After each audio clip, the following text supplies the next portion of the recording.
দেখো বন্ধুরা, আবার আজকে স্যান্ডিকে পাওয়া গেছে অনেক দিন পর।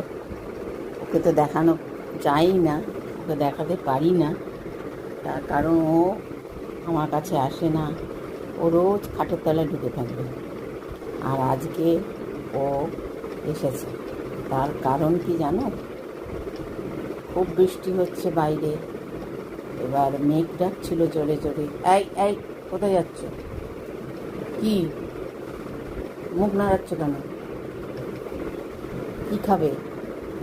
তুমি তো এইমাত্র একটা খেলে না, খেজুর, কিশমিশ খেলে, খেজুর খেলে। এখন কি খাবে আবার? ডিনার করবে না? ডিনার করবে না পালিয়ে যাবে? কোনটা? ডিনারও করে না, ও একবারই খায় মাংস।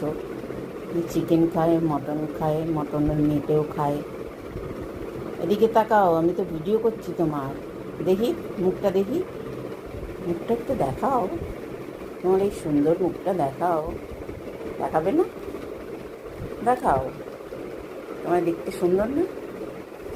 তোমরা বলো তো স্যান্ডিকে কিরম দেখতে। কিন্তু দেখতে ভালো হলে কী হবে, তো খুবই বদমাইশ মেয়ে। ও কামড়াতে আসে। ওকে যখনই খাওয়াতে যাব ও ঘ্যাঁ করে দাঁত বার করবে। কামড়াবে? তুমি কামড়াবে? কামড়াবে? ও, এখন দেখছে আমি কি করছি। তো যাই হোক, আজকে ওকে পাওয়া গেল, তার কারণ আজকে বাইরে বৃষ্টি হচ্ছিল, মেঘ ডাকছিল। ওই ভয়েতে ও কাছে চলে আসে। ওর বাবা ওকে তখন খাটে উঠে দিয়েছে। ও নিচে থাকতে ভয় পায় তখন, তাই জন্য ওকে খাটে উঠিয়ে দেওয়া হয়েছে। এবার ও খাটে বসে আছে, ঠান্ডা ঘরে আরাম করছে। এরপরে ওকে খাওয়ানো হবে, যদি পারি অবশ্য। ও এখন খুব বাজি হয়ে গেছে।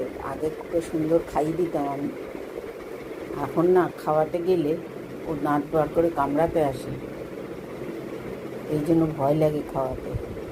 আগে মুখটা ধরে চামচে করে খাইয়ে দিতাম, এখন মুখ ধরতে পারি না আমি। ও খুব দাঁত বার করে। আর একদিন আমার হাতে প্রায় বসিয়ে দিয়েছিল, কিন্তু আমি হাতটা সরিয়ে নিয়েছি। এই জন্য খাওয়াতে পারি না এখন। সব সময় চেষ্টা করি ওই দূর থেকে থেকে যদি খাওয়াতে পারি, যদিও ওকে পাওয়া যায়, তবে ও তো রোজই খাটের তলায় ঢুকে বসে থাকে। যাই হোক, এই জন্য আজকে তোমাদের একটু দেখালাম অনেক দিন পর স্যান্ডিকে।